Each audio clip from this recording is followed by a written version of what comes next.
This report coming up does contain discussions of suicide, which some of you may find distressing. That's the last photo of her and me together, which is significant because, yeah, she loves surfing. In the months before Phoebe took her own life, her mum warned her university she was struggling.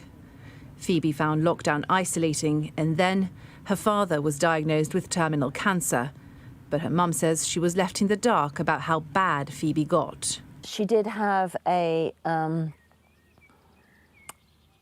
suicide plan in October 2020, which was 7 months before she died.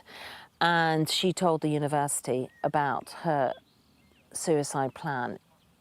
They didn't contact me. So I didn't know anything about that. In her last counselling session, Phoebe said she wanted the pain to stop, but denied feeling suicidal. Her mum says, though, her words should have raised red flags. If they'd have phoned me, as they said they would, I would have been in that car to Newcastle, and I believe Phoebe would be here today with me. And so, I mean, it is a massive, brutal trauma. Phoebe's university said in a statement, Phoebe's remembered fondly as a talented and popular student. In her 18 months here, our dedicated wellbeing team provided her with ongoing support and counselling. The coroner in Phoebe's inquest could not identify any point where things could have been done differently by the university or by her private counsellor. But Phoebe's mother and other parents who've suffered a similar loss say universities should have a legal duty of care for students the same way they do for their employees. And they have petitioned the Parliament to change the law.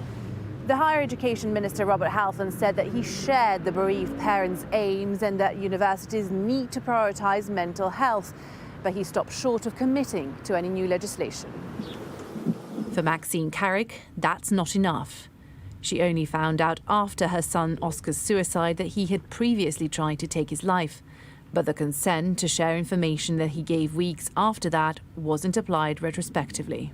They didn't have to tell us about the suicide attempt. They just had to tell us about anything after that. But they could have told me that it was on P-star of their alert system, which was the highest of concern. In Oscar's case too, the coroner ruled the university was not at fault.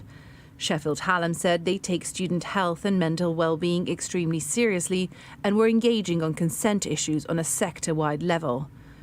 But for the parents who lost everything, words like these give little comfort. Milena Veselinovic, Sky News.